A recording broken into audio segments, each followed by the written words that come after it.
What is your I don't get paid enough for this crap story? Story 1. I was a nurse's assistant a few years ago. One day, I took one of my many patients to the bathroom. She said she wasn't feeling well, but whoever feels good in a nursing home? While she was trying to go, she suddenly turned ghost white and passed out. I yelled for help, and a nurse and a few other CNAs came to assist. She had suffered sudden cardiac arrest. Now we had to carry her body to the bed so we could perform CPR. By now, most people have heard that when someone passes, they often void their bowels. That is no myth. As soon as we lifted her off the toilet, she started, doing what she had died trying to do, an endless, horrifying flow. We soon realized she had severe internal bleeding and C. diff, Clostridium difficile. All you need to know about C. diff is that it makes you go 100 times more than normal and smell 100 times worse. So there we were, carrying a dead patient by her arms and legs while she spewed a river across the floor. Every inch of the floor was covered. The good news, we were able to revive her, and she kept on trucking, who knows for how long. I was making $9.50 an hour. Minimum wage in my state was $8.50. Screw being a CNA. Before we continue, do us a quick favor. Smash that like button and subscribe to support our channel. Story 2. In 2003, I was working at Blockbuster when a customer came up to the register, chatting on her phone, which she held between her tilted head and shoulder while cradling a baby in her arms. I've always found it frustrating to help someone who's on the phone, but I held my tongue since she clearly had her hands full. Then she placed the child right on the counter. I immediately asked her to either hold the child or put him on the ground. Counters aren't seats. She scoffed, as if I had no right to interrupt her call. I repeated sternly, "Ma'am, please take your child off the counter. It's not a seat." "Listen, mister, I do this all the time." Seconds later, the kid fell off the counter with a loud thump, the unmistakable sound of his skull hitting the tile. The entire store went silent. She hung up the phone abruptly. The kid lay on the ground completely silent, eerily still. No crying, nothing. She picked him up as if nothing happened and continued checking out. The entire store watched in stunned silence, a mix of concern and horror. She cleared her throat at me, implying I should just ring up her items. Then, suddenly, the child projectile vomited pure black all over his mother, the counter, and the floor. I yelled, "You need to take him to the hospital, right now!" She scrambled to pick up her movies, and I had to shout, "Hospital, leave right now!" She abandoned her movies and ran out the door. By the end of it, everyone in the store, including my manager, had stopped what they were doing to watch. I told my manager I wasn't cleaning that up. She closed the store early and let us go home. That night is permanently burned into my memory. I still wonder what happened to that child. Jesus Christ. Story 3. I used to work as a security guard making $10 an hour. The company I worked for was the worst I've ever seen. Most contract security companies are bad, but this one was the crappiest of the craps. They gave me no training and wouldn't let me carry any equipment to protect myself, even though I was trained and certified to carry a pistol, handcuffs, and a taser. All I had was a radio holster, their crappy radio, and a glove pouch. This would have been fine if they hadn't put me in a halfway house with convicted apists, murderers, and worse. On my second night, I caught a guy on the property just wandering. I shined my flashlight at him and asked him to leave. He lost it, screaming about how he was going to teach me a lesson and throw my body in the woods. He reached into his coat and started running at me full speed. Fight or flight kicked in, and I hauled back to the building. Turns out he was holding a huge rock. I tried to call for help on the radio. It took 7 damn tries for the call to go through. By the time I got inside the building, thankfully it had auto locks, he was outside banging on the door, still screaming. After about 5 minutes, he left. Backup didn't arrive until another 10 minutes later. After my shift, I emailed my only contact there and said I either needed proper training to carry my equipment or I was quitting. Their answer, I didn't need equipment and had to accept that this is part of the job. Since when is putting my life on the line for $10 an hour part of the job? I told them I'd work my last scheduled shift and quit. They responded that it costs money to hire and train me. What? They never trained me, and that they wouldn't accept my resignation. I worked my last shift, returned all their equipment, and walked out. To this day, they've never paid me for the 3 days I worked. Screw that company. Story 4. I drive a tow truck for AAA. Changing tires on major highways is always a blast, but the real fun is having to lie down on those highways in pouring rain to hook cars up. The absolute worst, though, is getting into some people's vehicles. Tonight I had a guy who was apparently a hoarder. His car was packed with bags of stuff. The driver's seat was the only thing remotely clear, and it had stains that I'm pretty sure were urine. And the smell, oh God, the smell. It was like human waste mixed with garbage that had been baking in the sun with a hint of dog food. I nearly vomited. The worst part? I had to tow the car to a shop, and the guy drove with me in my truck. I couldn't get the smell out for the rest of the night. I honestly feel bad for whoever has to work on that car tomorrow. Story 5. I grew up on a dairy farm, and a few moments stick out, but one in particular stands out. It was when my parents decided to go to Hawaii to visit my brother, who was in the Navy at the time. This was their first real vacation together in years, and my brother was being promoted to Senior Chief Petty Officer. They were excited, and since I was home for winter break from college, it worked out perfectly for everyone. Our farm was fairly small. We had around 85 head of cattle, 65 of them milkers. The farm was in northern New York, where winters can get harsh. Around the time my parents were leaving, the Weather Service had issued a major winter storm warning. Still, they managed to leave just in time, narrowly missing the worst of the storm. And what a storm it was! We got between 3 and 4 feet of snow that evening. Around 4 in the morning, we lost power. That was bad. I had 65 cows to milk in a couple of hours, and I sure wasn't going to do that by hand. I needed the power back. Luckily, or unluckily, depending on how you look at it, we were used to outages. We had a spare generator that could run off the PTO shaft on the back of our tractor. It was in the garage, buried under a ton of farm equipment stored for the winter. Oh, and the overhead door now had an additional 3 feet of fresh snow on top of the 4 feet already on the ground. It took me a few hours to clear all the snow, move the equipment, and hook up the generator to the main utility pole without hurting myself. By then, I could finally start the farm work. The normal winter routine was to feed the cows corn and grain, clean their stalls, lay fresh bedding, and then start milking. I did all of that, and at the end, I fed them again, this time with chopped silage from our cement silo. Most people don't realize that silos aren't insulated from the cold. The corn inside is moist and tends to freeze. That's exactly what happened that night.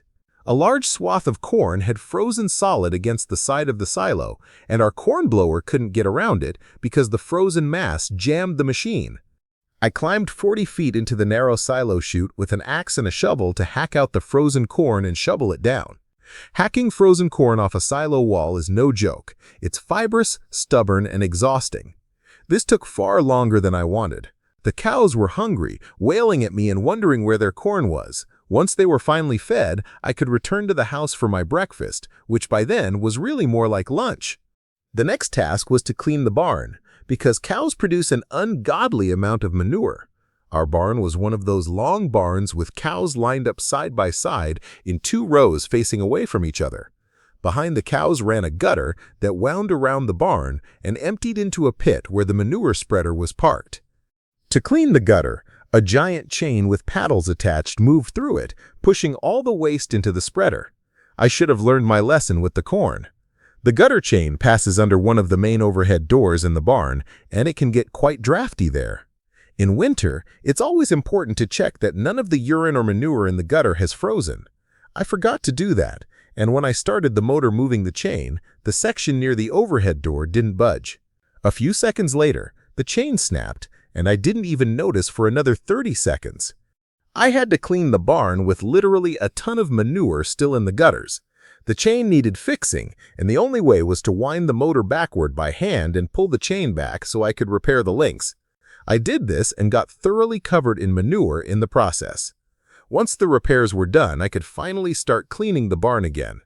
With the day I was having, I just knew something else was going to go wrong. The gutter chain extends into a chute that loops around the main gear of the motor drive. The chain then comes back down the other side through a curved steel guide and re-enters the main gutter. The floor of the gutter in this part is made of strong stainless steel to handle the constant friction of the chain on the tight turn.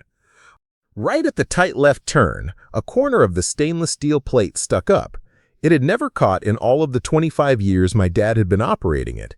But on the day he and my mom went to Hawaii, that gutter chain decided to snag that corner. The floor bent upward before I could even comprehend what was happening. I finally came to my senses and shut off the motor. Now the gutter was completely jammed, still full of manure. The only way to fix it was to break the chain again to create enough slack and remove the steel guide bar that had been in place for roughly 25 years. The bolts holding the guide in place were massive. I used the largest socket I had and a can of WD-40 to get them off. If I stripped the nuts, I had no replacements, and I wasn't even sure the hardware store carried anything that big. I spent hours working on that gutter while the cows kept hollering, defecating, and begging for their feed. I went through 2 discs on our hand grinder before I finally had the steel cut and pounded smooth so the chain could run again. On that first day, I didn't get to bed until 2 in the morning. The rest of the days while my parents were gone weren't much better. Whenever I needed to plow the driveway for the bulk tank truck that picked up our milk, the drive tracks on our small John Deere crawler kept coming off. The wet snow would get trapped between the track and the wheel. Oh, and the chains on our big tractor's tires kept coming off too. That was a joy to fix. I swear, everything that could possibly break did.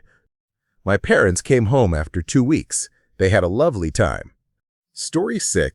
I was a technician manager at a cable company.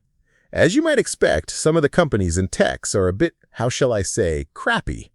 We received a complaint after one of our worst techs had been to a customer's house. The complaint? He took a dump on the bathroom light hood in the attic. Rightfully, the customer was compensated, but when it came to removal, my boss directed me and another manager to buy cleaning supplies and clean it up ourselves. This had been sitting on an aluminum light hood for over a week, 7 days of someone turning on the light and literally cooking the crap. No amount of gloves, face masks, or bleach could prepare a person to clean hot, caked human turds off aluminum while crouched on the thin end of a 2x4 in the confined space of an attic.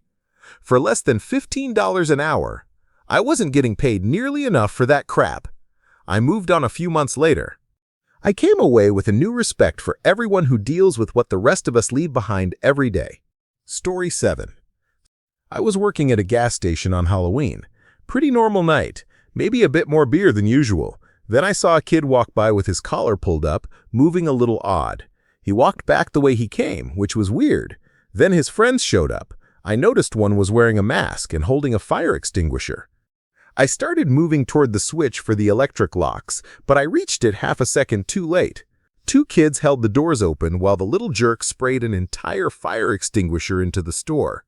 Visibility dropped to 0, the store filled with a powdery haze. It took 8 hours to clean up.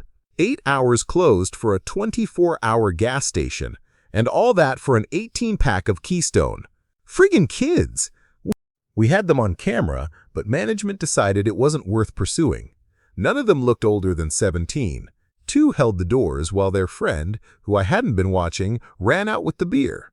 The mag locks didn't matter. They kept the door open the whole time. And no, it's not that they don't pay me enough to clean.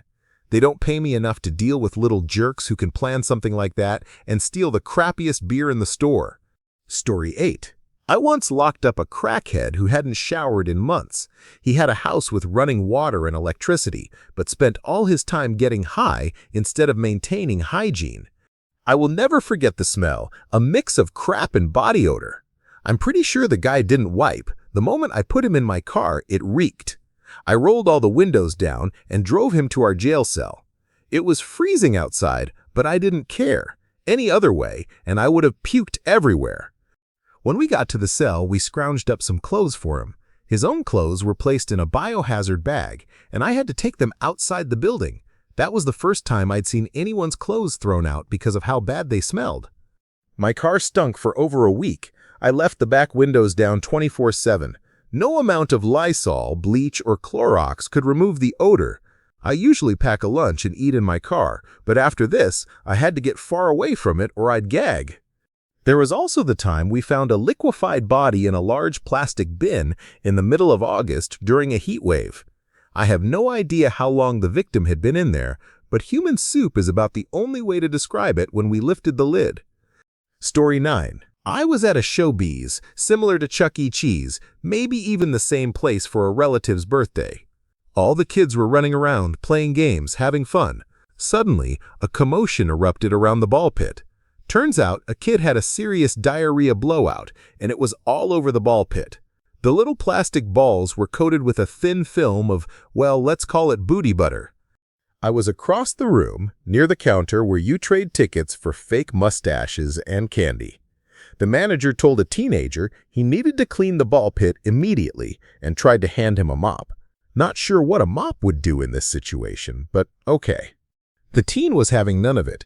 He loudly said, "Nah, bro, that ain't me," and strolled out the door into the sunset.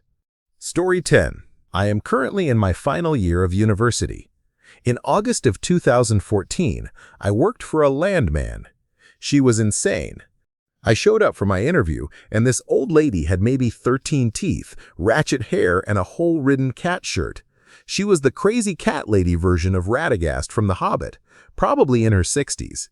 That said, she was pretty darn rich. She ran her office out of her home, which sat on a 160-acre ranch, and constantly bragged about making around $500,000 in profit every year. Anyway, I interviewed for the position. I was going to be the IT guy, creating a digital library of her physical records, putting them on a server, installing a work computer in her truck, and so on. She paid $10 an hour during non-project periods and $18 to $40 an hour when under contract with large clients, usually oil and gas companies. I showed up for my first day of work. Her house was built on a hill, so the office, technically in the basement, was actually at ground level with all glass walls and a sliding door. I walked up, carefully avoiding about 20 geese, ducks, and chickens across a foul crap-covered sidewalk, only to find a llama inside the office through the open sliding door. She directed me to my workspace, a beat-up old compact desktop sitting on a folding table with a bar stool as my seat. To make matters worse, the monitor was 800 by 600. There was one other guy there. Grayson, we'll get to him later. She informed me that my job was to go through a massive stack of land deed and ownership information and enter the data into her computer. The stack covered about 75 counties in the tri-state area, each roughly 30 pages long. She expected all of it done by the end of the week. I said okay, and started typing. Then her fat cat perched somewhere on her buns, apparently decided my keyboard was the perfect spot to lounge. I gently pushed it off, and she started yelling at me. Also, it was 105 degrees outside, and she refused to pay for air conditioning. She said she had to leave for a meeting. While she was gone, Grayson and I talked about how crazy she was. He told me that she had fired him before, then called him back to rehire him. When she returned from her meeting, I informed her that a couple of counties were missing. The pile jumped straight from 3 to 6. She flipped out, accusing Grayson and me of being careless and losing her county papers. At one point, she asked, "Do you know how much these cost?" I replied politely, "No idea." She informed us that each of these stacks of paper cost $2,500 apiece. Grayson calmly said, "Maybe you should have looked over them and made sure you had them all." At that point, Grayson was fired for the second time.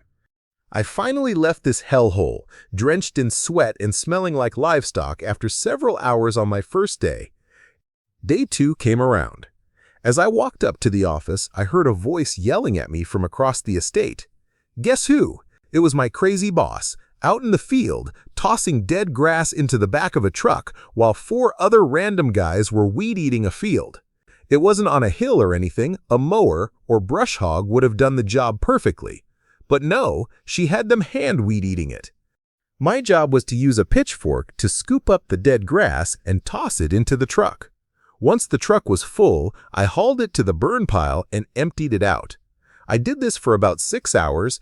Then she asked me to drive the truck around to find the opossums she had run over the night before, because she didn't want them to stink up the field. Fast forward to my third and final day working there. Guess who was back? Grayson. While he was out scooping dog crap or something, the crazy boss lady asked me to help dig about 20 wooden pallets out from underneath the dead grass in the burn pile. Apparently, the boards would burn and leave nails on the ground that her llamas could step on. After we loaded all the pallets into a trailer, I called a couple of recycling places around Stillwater. No one would take them. She had the brilliant idea of sneaking up to a recycling place and throwing the pallets over the fence so they couldn't say no. So we parked a half block away, carried the pallets one by one to the recycling place, and tossed them over the fence. I spent that entire day working alongside her and soaking in her words of wisdom. She constantly lectured about how hard she worked and told me that if I wanted to be successful like her one day, I needed to work hard. She said, "I make at least $300,000 a year." My thoughts, yeah, I could make that much on minimum wage if I worked 90 hours a week like you. I should also mention that after rehiring Grayson, she kept telling me how she was going to open a new office in Colorado. She planned to leave Grayson in charge of the estate and office while she was gone. Now Grayson lives in a huge house on a ranch and doesn't do a thing. At the end of my third day with this psychopath, she told me, "Tomorrow we need to castrate my new llamas and alpacas." I never came back, not even to collect my paycheck. It's not that I felt I was above that sort of work. I had done my fair share of hard labor while working on a farm in high school. But I was hired as the IT guy because I wanted to gain experience in the field I was studying. I was getting none of that and was mentally abused all day, every day. In a way, I'm glad I had this experience because it's always a fun story to tell. It gives me a terrible work experience to talk about in interviews, and it taught me to stand up for myself. Now, I'm working at a reputable IT consulting firm while finishing my final year of education, and I have a great job lined up at a Fortune 10 company after I graduate. I'm not sure I would have reached this point without this terrible learning experience in my life. Story 11. I was an independent worker and have a ton of stories for this thread. This one took place about 6 years ago. It's pretty long, and there's some gnarly, possibly triggering stuff, so proceed with caution. At the time, I was wired on drugs and working through an agency. Our daytime driver and I became really close and started dating. I knew he dealt in party favors, but I didn't realize how well connected he was until I was in way over my head. He was secretive. I didn't find out until about a year into the relationship that he was older than my mother, who had me at 30. He had told me he was 36, dressed young, listened to Top 40, and being Chinese, had really great skin. I believed him until I found out otherwise, but I digress. I wasn't making enough money at the agency to support my stifling habit, and once my credit with him reached a certain point, he came up with a way to help me out. It started with me distributing to the girls and the occasional client at the agency, but the boss soon found out and almost fired me. Then I was meeting occasional people for him, and finally I was taking over deliveries day and night. I didn't make much, 10 out of every 50, but combined with my other work, it covered all my needs plus rent, food, and so on. I saw a lot of awful things during this time, but the worst was one woman who had been his client for about 10 years. They had dated in the past, and I ended up in her old position. She was from the same small town as me and had attended the same school a few years apart. She worked a government job assisting drug users, but was secretly using herself. I have no idea why she was never fired. Her coworkers must have known. She would call me 5 times a day, asking me to come see her at home, at work, anywhere. The worst part was her son, who was so sweet and intelligent, having to deal with the horror of a drug-addicted single mom. There was never any food in the fridge, and her place was always a mess. She lived in government family housing and secretly rented rooms out to other drug users. Everyone in the complex was struggling in some way. Toddlers running around in filthy, sagging diapers, parents screaming, women's boyfriends hitting them in front of the kids, rampant drug and alcohol use, and packs of teens begging for cigarettes, spare change, or food. I would bring her son treats. She would ask me not to give him sugar, which was fair. I'd give him change for his piggy bank, but she would borrow it to buy drugs. I'd play with him, and she would tell me to stop because he was getting too rambunctious. Once, she told her son that Santa wasn't coming that year because she didn't have money for presents. The boy left the room and came back with a jar of pennies, saying we can give this to Santa so he can buy toys. One night, she called me over around midnight. When I arrived, I could hear her son crying upstairs. He had drunk milk before bed, but his sippy cup was broken, every single one. She was busy doing her thing, so I went upstairs to check on him. The 4-year-old was in her filthy bedroom on a bare mattress. Overflowing ashtrays cluttered the bedside table, and cigarette burns covered the bed and pillows. He was unclothed except for a t-shirt and filthy, rubbing his dirty hands in his eyes as he cried for his mom. I had a small nozzle-top water bottle in my bag, so I transferred some milk into it, grabbed a warm cloth, and cleaned his face and hands. I rocked him until he calmed down, told him a story, found some sheets, and tucked him in properly. It felt like a piece of my soul died every time I went there. My boss would rationalize it, saying things like, if it wasn't us, it would be somebody else who doesn't care about her, blah blah, inferior product, etc. I knew I was part of the reason her son was suffering and living this horrible life. I was profiting off his misery. No amount of money was enough for that. I would come back from seeing her and rage at my boyfriend about the conditions the kid was living in. He agreed it was hideous, but told me, if you ever call child protection on her, we will know it could be very dangerous for you. I can control what happens to rats. Don't worry, something will happen eventually. She can't go on like this forever. It mattered. I was worried. We were both complicit in a way. I ended up calling child protection anonymously from a payphone, and they sent someone to her house. She was such an excellent liar that she somehow managed to keep her son. I don't know how she did it. I think her job played a big part in holding up her normal facade. People assume, oh, a person who does X job couldn't possibly still be doing Y. Someone would know. She had been an addict for years before going to rehab, so people expected her to look rough, which made it easier for her to hide the worst of it. I quit working for and dating that guy soon after. I had stopped using drugs and couldn't bear the guilt of what I was helping people do to their lives and their loved ones. That wasn't the end of my journey with drugs, but I never held that job again. I now work only as an S worker. The only person who can possibly be harmed by my job is me.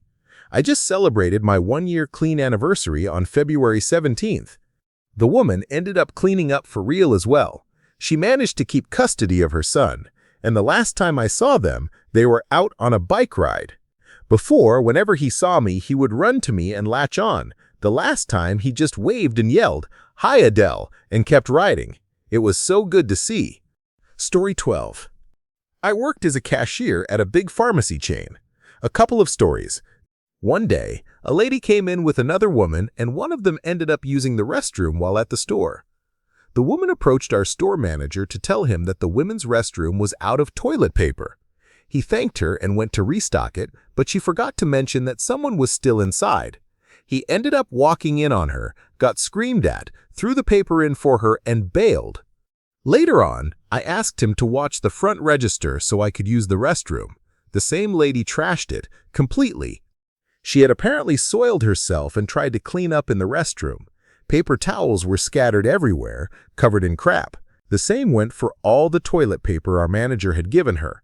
Crap was smeared on the toilet, the sink, and the walls. It was disgusting. I told my manager no, just no, I wasn't touching that. There was a lot I was willing to deal with, but not that. After he cleaned it up into a fresh trash bag, he was still trying to figure out why the bathroom smelled so bad. She had ditched her undies in the trash.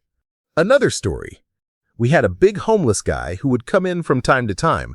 99% of the time, I didn't care that he came in. He smelled horrible, like week-old dishwater with a bunch of food, but he was incredibly nice to us, so we overlooked it. Until he started using the bathroom. At first, he never used it, but eventually he began using it to clean up, I guess. We wouldn't have minded so long as he was relatively tidy and cleaned up after himself, but that wasn't what happened. It got to the point where we had to clean up after him. Thick black grease stains from his body would cover the restroom when he was done, and it stank to high heaven with that dirty dishwater smell I mentioned. It took at least 2 bottles of bleach to fully clean it and mostly get rid of the smell, leaving the bathroom unusable for most of the day. We talked to him on multiple occasions and even offered to buy him soap or other supplies. We told him we didn't mind him using the restroom, but he couldn't completely trash it. He would always agree, but the next time, it was the same problem. Then he started coming in every couple of days, very frequently, whereas previously he had only come in once every month or so. We couldn't bring in enough bleach and cleaning supplies to keep it clean, and having our restroom nuked with bleach every few days sucked. Finally, we told him he had to stop coming in to use our restroom until he sorted his stuff out. We tried to be nice for a long time, but we just couldn't do it anymore. Between him and that lady, I decided I wasn't paid enough for that kind of crap and refused to clean the restrooms anymore. I handled enough of the other duties in the store that the managers caved and let me off bathroom duty. Thankfully. Small bonus stories, good and bad. A guy asked me to open the perfume cabinet so he could price check something. The tags were missing because I was redoing the layout at the time. When I bent down to unlock it, the lock was about 2 or 3 inches from the floor. He leaned over and said, "Boy, you sure smell pretty." He was very overweight, stank like an ashtray, and perpetually had sweat rolling down his body. The BO alone was enough to make you gag. A lady would come through the pharmacy drive-thru and throw a shopping list at us.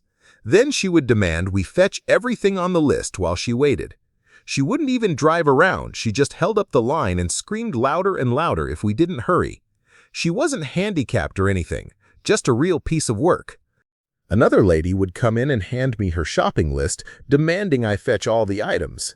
She also expected me to go outside and buckle her seatbelt when she left.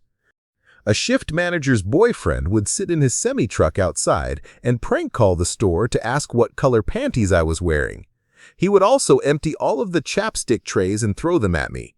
I had to pick everything up, sort it out, and put it back, only for him to do it again. He was a total jerk. Another shift manager, after turning in his 2 weeks' notice, decided to get all creepy. He had grandkids about my age, and I was 18 at the time. He got fired for essay. He tried to take my phone away from me and isolate me in the back of the store. Good stories. A regular customer would come in with her dog Roger and put him in the cart. He was the sweetest puppy ever. The lady was amazing too, and I loved her to death. She would sometimes bring me treats.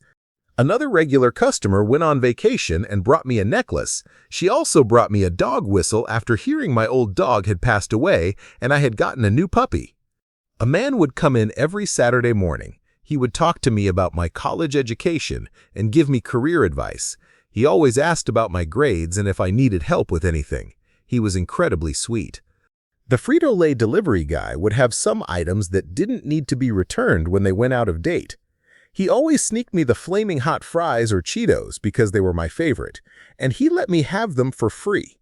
Story 13. I worked at a beachfront restaurant that was very popular in our area. We were right on the beach with no air conditioning. A 2 to 3 hour wait every night was standard, sometimes even longer. I was a busser. By my 3rd month, I had been crushing it. I would regularly pull doubles, roughly from 9 a.m. to 2 a.m., and walk out with $1,000 in cash. It was the easiest money I had ever made, albeit the smelliest. On any given night, there were 3 bussers downstairs, 2 upstairs, a roamer to fill in wherever needed, and a sorter. There were 2 dining sections upstairs on opposite ends of the building, and they weren't connected. To go from one to the other, you had to go downstairs, across the super-packed restaurant, and upstairs again. I was 18 at the time, had never made so much money, and was buying lots of drugs to show for it, so the long, sweaty hours of hard work didn't bother me. We were all used to at least one person calling out every night. Even though it was my first year, I worked harder than every other busser there. This isn't a brag, it's a fact. Every server and bartender paid me well over the required tip out and regularly told me so. The head busser made the schedule. This guy was a real jerk. He had been working there for 3 years, but only during summer break from college. He got pissed during my first week because of all the praise I was getting and started giving me 3 to 4 sorting shifts every week. Sorting shifts are the devil. You literally stand at the dish pit while every bus tub in the restaurant is dumped in front of you. You sort everything for the dishwashers and dump the tubs. When a trash can out of your 8 gets full, you drag it to the big dumpster out back and scrape through it with a garden trowel to check for silverware. This goes on for 5 to 9 hours straight. Every busser was supposed to do an equal number of these shifts, but I always got twice as many as everyone else.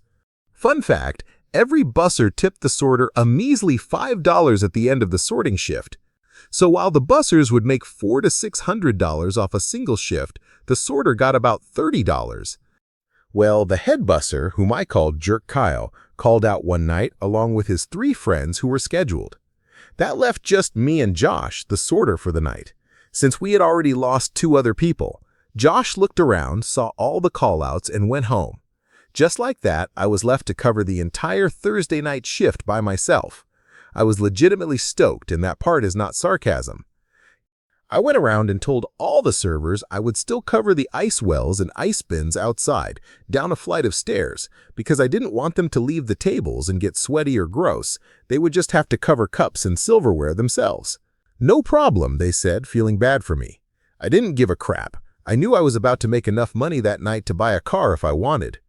The rush hit, and I was busting my butt through the restaurant. Sweat poured off my face as I ran around, still pre-bussing tables. One customer even slipped a $50 bill into my pocket, saying I was working so hard. I felt like a god. After about an hour and a half to 2 hours, though, I couldn't keep up with sorting either. The 3 dishwashers refused to do any sorting for the night. I told both managers on duty that I absolutely could not handle sorting and bussing the entire place alone. They just leaned against the bar, watching sports, and told me I was going to have to because no one else was available. Mind you, the dishwashers were leaning back, chatting, with no dishes to wash because I was too slow to keep up. Our restaurant was actually running out of dishes. The cooks were going crazy in the kitchen. Food was burning because there were no plates to put it on. Servers on Expo were scrambling, thinking about serving meals in to-go boxes. The dishwashers were just laughing. Managers heard the commotion and rushed to the back, realized the disaster, and split up across the floor searching for me.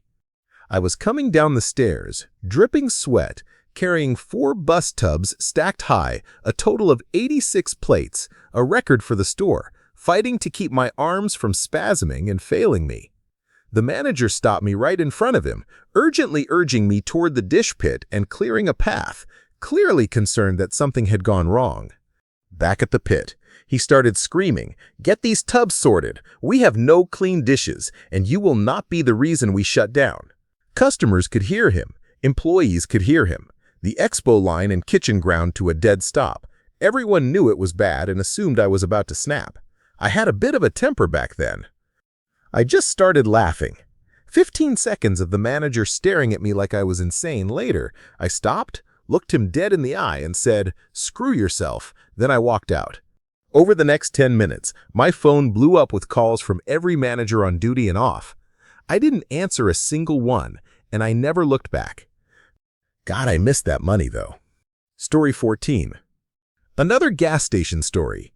This one's long, but easily my favorite to tell. I worked at a station on MLK and Bonanza in Las Vegas, not exactly the safest corner. We had armed security, mostly ex-military or folks who couldn't pass the psych eval to become cops. Most of our regulars were bloods, occasional drug dealers, or just people from the neighborhood. Being the hood store wasn't always a problem, but every now and then things got absolutely wild. One night, one of our regulars came in acting super sketchy. As he tried to leave, the security guard spotted some merchandise stuffed in his pocket. The guard stepped between him and the door, asking him to empty his pockets. The guy flat out refused and got right in the guard's face. Things escalated fast. They were wrestling before I even realized what was happening. The guard pulled out his pepper spray and unloaded it right into this guy's face. I was standing right behind him and got a solid dose myself. Instant regret. But the worst part, the dude barely flinched. He started pacing, mumbling to himself, "I'm gonna shoot this wuss," while reaching up under the front of his shirt. My heart basically hit the floor. Now the crazy part, this was a regular, someone we saw every day, and he had never caused trouble before. Both the guard and I figured he was on something, but we also knew he was a gang member, and likely not bluffing. The guard drew his gun but kept it pointed at the floor, calmly telling him to lie down. Meanwhile, I slowly edged toward the back room where my coworker, a tiny woman, was freaking out. The guy ignored the guard and turned his attention toward her. "You know me. How you gonna let him do this to me?" he said. She shot back, "You did it to yourself." He started walking behind the counter, and that was my cue. I planted myself between them, 6'3", 240 pounds of me, and made it crystal clear he wasn't going any further. The guard and I exchanged a look, and the next thing I knew, he holstered his gun and grabbed the guy from behind. Instantly, I spun, grabbed my coworker, and dragged her into the office with the bulletproof door. The guard and I had rehearsed this exact scenario beforehand. This was how messed up this place was. I told her to call 911, then turned my attention to the security monitors, trying to see if I could help. I couldn't spot the guy, but I could see the guard crouched behind a beer display, gun drawn and ready. Meanwhile, my coworker was on the phone with 911, babbling incoherently. The operator was clearly struggling to understand her. I snatched the phone, quickly giving them all the pertinent details, all while keeping one eye on the monitors. My coworker, inconsolable, was screaming in my ear the entire time. Then I heard what sounded like 2 small-caliber gunshots from the front of the store. I checked the monitors but couldn't see anything. I tried relaying this to the 911 operator, but with my coworker screaming in my ear and the sound of the gunshots echoing, it was nearly impossible. In one of the more reckless moves of my life, I yelled, "Shots fired!" into the phone and hung up. LVPD does not mess around. Within 5 minutes, armed officers in full tactical gear, AR-15s at the ready, stormed in through the front. They had us crouch walk all the way out of the store. Outside, every entrance was cordoned off, roadblocks were set up, and a helicopter circled overhead. The sergeant on the scene started asking questions and eventually filled me in on what had actually happened. The guy had actually gotten away from the security guard and bolted out the back door just after we'd retreated to the office. I couldn't hear the security alarm over my coworkers screaming.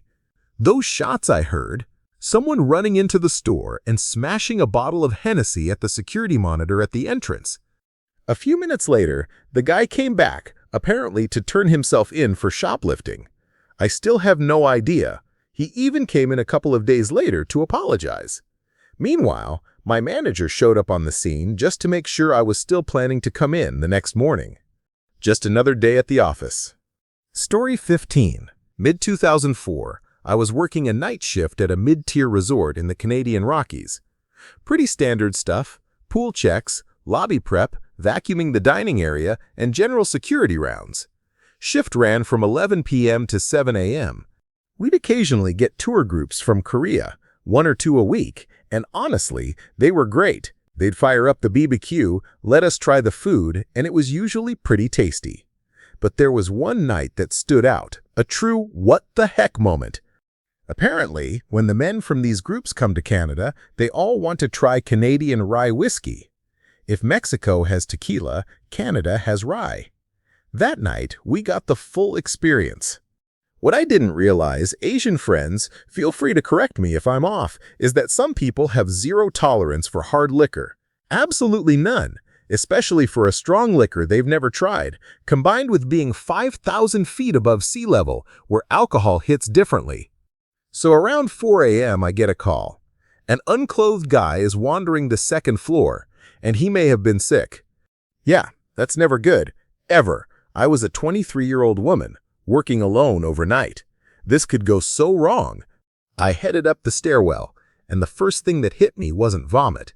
It was the unmistakable stench of diarrhea.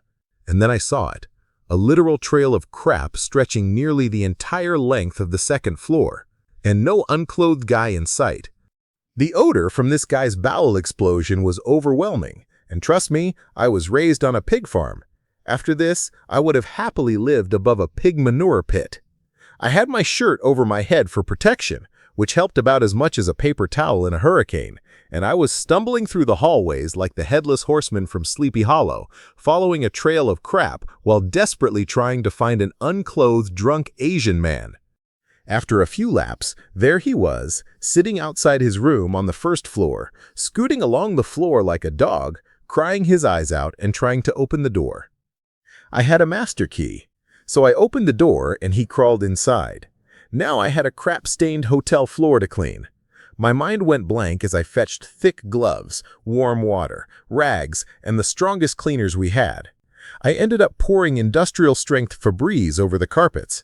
Nothing else I had on hand could touch this disaster.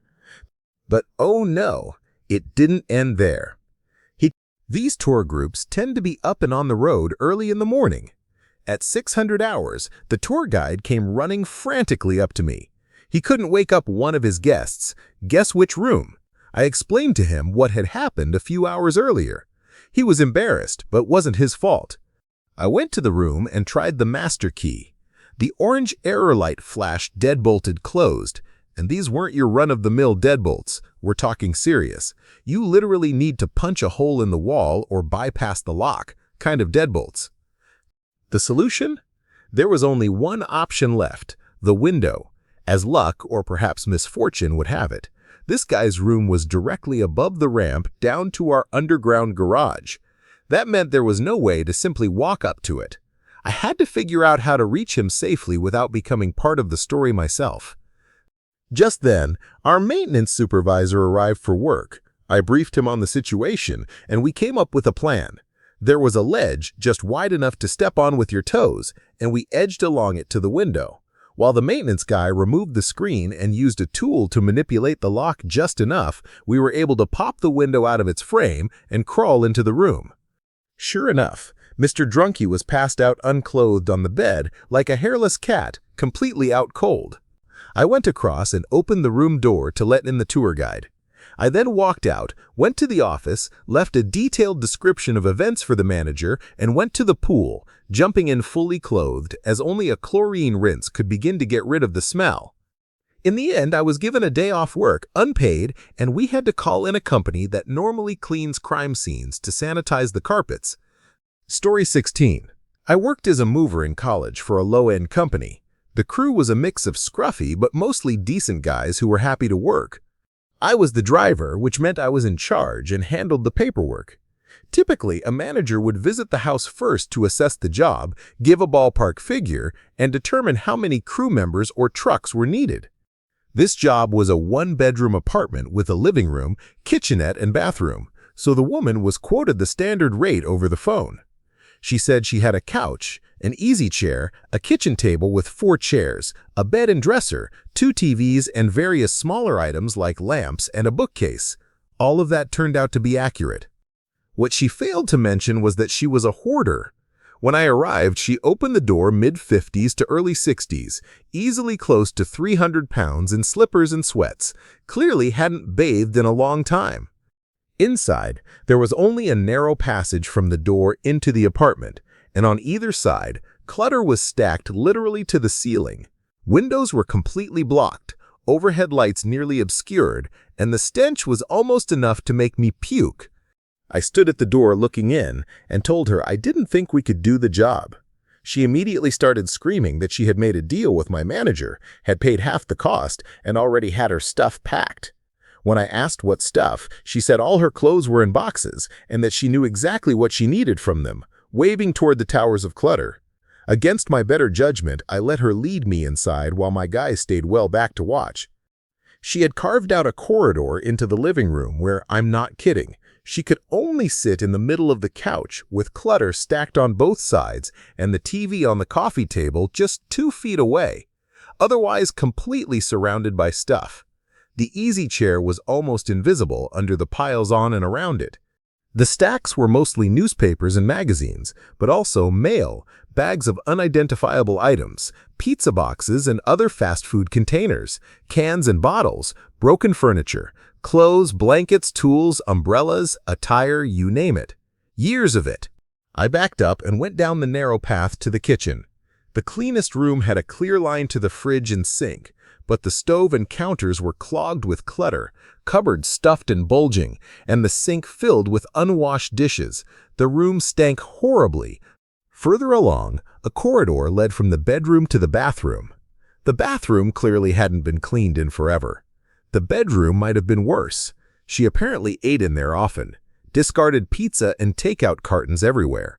Clothes in filthy piles, boxes and bags of junk, and a broken bed with dirty sheets and blankets. There were literally bugs all over, ants forming a long line down one wall. I literally walked outside to get some air, and she came charging after me. "How long will this take? I need to be in my new place today because I'm getting evicted tomorrow." Of course she was. I told her we couldn't do the job, and she went nuts, jumping up and down, screaming, literally frothing. I called my boss and told him what was happening. He hemmed and hawed, saying she'd already paid a partial deposit and that we should do it if we could. I told him there was no way I'd send my crew in there or go in myself. He told me to wait. He'd come out to see it for himself. We went to the truck, got in, locked the doors, and turned on the radio to drown out her screaming. It took him 15 minutes to arrive. She started yelling at him, and I got out to show him the apartment. He took one look inside, didn't go in, handed her a check for her money back, and pointed me toward the truck. "Go on back. I'm calling social services." I could hear her screaming all the way to the entrance of the complex, and I swear, when I got home that night, I could still smell the stench on my clothes. Worst memory ever. Story 17. Back when I was a young man, I got a per diem on-call job as an environmental services employee, that is, a hospital janitor. It paid well for someone fresh out of high school, more than $15 an hour in the early 2000s. I filled in for people who were out, which meant I could be doing anything from cleaning the psych ward, which was always interesting, to doing strip and wax or whatever else was needed. One weekend, I was filling in at a satellite facility that mostly ran dialysis and had very little else going on. Because there was usually only one person there on weekends, I carried a pager in case anyone needed me. I'd been covering for a guy on vacation for a few weeks and had never been paged until one day I finally was. It was, of course, in the dialysis area, and they only told me there had been an incident. Whenever they are that vague, you know it's bad. I grabbed my cart and headed down there. When I opened the door, they just pointed me down the hallway and said, "It's down there." Avoiding eye contact, a bad sign. I turned the corner and started down the hallway, and the smell hit me immediately, a terrible, overwhelming stench. The further I went, the worse it got, until I reached the bathroom and opened the door. It was covered in crap, literally. Every inch of the floor was smeared. You couldn't put a foot down without stepping in it. The toilet was completely coated. There wasn't a spot on the surface you could touch without getting some on your hand. The walls up to my waist were smeared too, and the sink was no exception. I had never seen anything like it before, and I haven't since. I suited up in the infectious disease gear we had, like for shingles, and got to work. You start at the top, work your way down, and then out, probably for 20 minutes. I cleaned that bathroom so thoroughly you wouldn't have known a catastrophic crap explosion had happened there just half an hour before. It wasn't fun, but it was nothing I would quit over, and I didn't blame the patient.